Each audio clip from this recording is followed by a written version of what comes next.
एक और बड़ी खबर आपको बता दें, प्रियंका चतुर्वेदी राष्ट्रीय प्रवक्ता कांग्रेस की, उन्होंने कांग्रेस से इस्तीफा दे दिया है। तो प्रियंका चतुर्वेदी जो राष्ट्रीय प्रवक्ता हैं कांग्रेस की, उन्होंने इस्तीफा दे दिया है और कुछ दिनों पहले भी उनकी नाराजगी सामने आई थी। उन्होंने खुलकर कहा था कि पार्टी ऐसे लोगों का समर्थन कर रही है जो बदसलूकी करते हैं, और उनके साथ भी बदसलूकी का जो मामला सामने आया था, ऐसे में उन्होंने प्रेस कॉन्फ्रेंस में भी कहा था और खुलकर सामने मीडिया के आई थी, खुलकर सामने आई थी कि पार्टी ऐसे लोगों का समर्थन कर रही है जो बदसलूकी करते हैं और उन पर कोई कार्रवाई नहीं होती। एक बार फिर से रुख करेंगे हमारे सहयोगी प्रदीप कुमार का। प्रदीप जी, कुछ दिनों पहले उन्होंने नाराजगी जाहिर की और उसके बाद आज इस्तीफा दे देना, क्या संकेत देते हैं? प्रियंका चतुर्वेदी ऐसे चुनावी माहौल में और बहुत इंपॉर्टेंट लीडर हैं वो कांग्रेस की। देखिए, बिल्कुल, और प्रियंका चतुर्वेदी कांग्रेस के लिए मजबूती के साथ पक्ष रखती रही हैं। राफेल डील से लेकर तमाम मुद्दों पर उनकी प्रेस कॉन्फ्रेंस होती रही है। हाल के दिनों में वो काफी चर्चा के तौर पर उभरी हैं। जब पिछले दिनों में उन्होंने प्रेस कॉन्फ्रेंस की थी और डिग्री को लेकर सवाल उठाते हुए केंद्रीय मंत्री स्मृति ईरानी को घेरा था, तो ये जरूर है कि ऐसे वक्त जब ये घटनाक्रम हुआ है, ये खबर आ रही है कि उन्होंने अपना इस्तीफा कांग्रेस अध्यक्ष राहुल गांधी को भेजा है। हालांकि इस्तीफा मंजूर नहीं हुआ है, औपचारिक तौर पर इसकी पुष्टि नहीं हुई है, लेकिन वो नाराज है। और ये भी कहा जा रहा है कि जो उन्होंने इस्तीफा दिया है, क्योंकि मथुरा में एक प्रेस कॉन्फ्रेंस के दौरान वो नाराज हो गई थी जब वहां पर कुछ लोगों ने हंगामा किया था, और उसके बाद जो संबंधित राज्य की अनुशासन कमेटी है उसने पहले तो कार्रवाई की और उसके बाद मामले को वापस ले लिया गया और एक लेटर जारी किया था।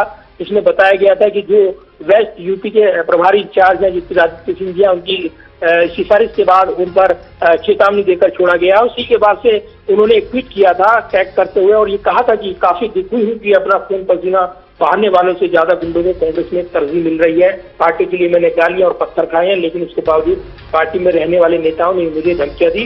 जो लोग धमकियां दे रहे थे वो बच गए हैं, उनका बिना किसी कार्रवाई के बच जाना दुर्भाग्यपूर्ण है। तो ये बयान देकर वो खुद ये इशारा कर रही थी कि कहीं ना कहीं वो बड़ा कदम उठा सकती हैं। और अब खबर आ रही है कि अपना इस्तीफा उन्होंने भेजा है।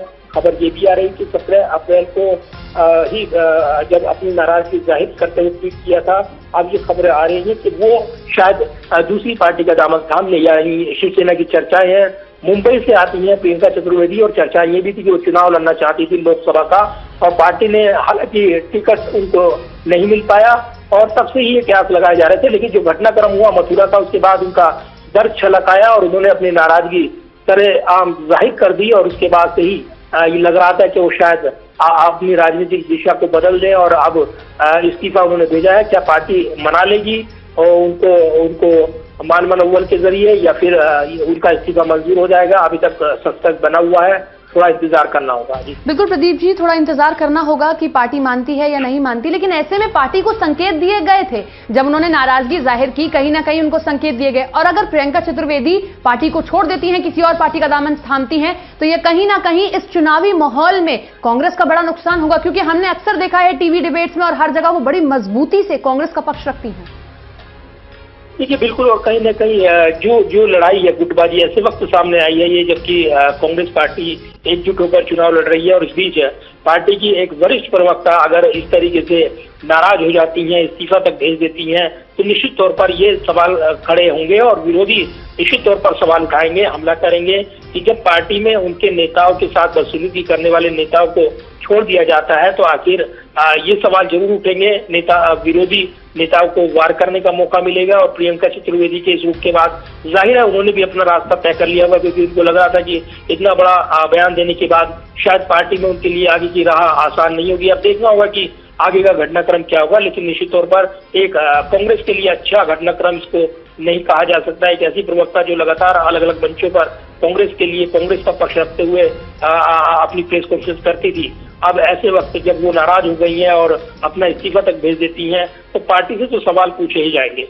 बिल्कुल प्रदीप जी, यहाँ एक चीज और जानना चाहेंगे, जिस तरीके से प्रियंका गांधी वाड्रा को पार्टी की कमान दी गई है, अलग अलग जगहों पर वो रैली कर रही हैं और अब अगर कांग्रेस का नाम आता है तो प्रियंका गांधी वाड्रा का नाम जरूर आता है। ऐसे में एक महिला के हाथ में ही कमान दी गई है और एक महिला ही अगर शिकायत कर रही है और उसकी सुनवाई नहीं हो रही तो विरोधियों के निशाने पर है। विरोधी जरूर कहेंगे कि आपने कमान किसी एक महिला के हाथ में दी है और लेकिन आप अपनी ही पार्टी की एक महिला की बात को नहीं सुन रहे हैं। देखिए, बिल्कुल चुनावी वक्त में महिला सुरक्षा का मुद्दा और कहीं ना कहीं इसको लेकर जिस तरीके से हमलावर थी कांग्रेस यहाँ पर विरोधियों पर, बीजेपी पर। अब वो मुद्दा यहाँ पर डाइवर्ट हो जाएगा, ऐसा लगता है। इस घटनाक्रम के बाद विरोधियों को कहने का मौका मिल जाएगा कि जब उनकी प्रवक्ता के साथ ही बदसलूकी करने वालों को पार्टी छोड़ देती है, वो नाराज हो जाती हैं, तो फिर महिला सुरक्षा की बात कैसे करेंगे, ये कहने का मौका निश्चित तौर पर प्रियंका चतुर्वेदी के इस घटनाक्रम ने दे दिया है। तो प्रियंका गांधी की जहां तक बात है, वो पूर्वी यूपी की इंचार्ज है और जिस तरीके से वो लगातार वहां पर कैंपेन कर रही है, इस बीच ये घटनाक्रम आया है।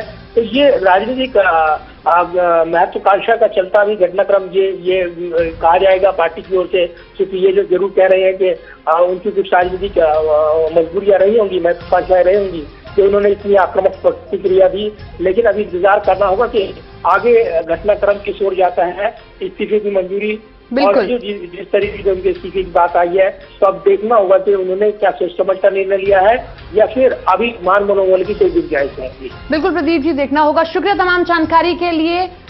तो राष्ट्रीय प्रवक्ता प्रियंका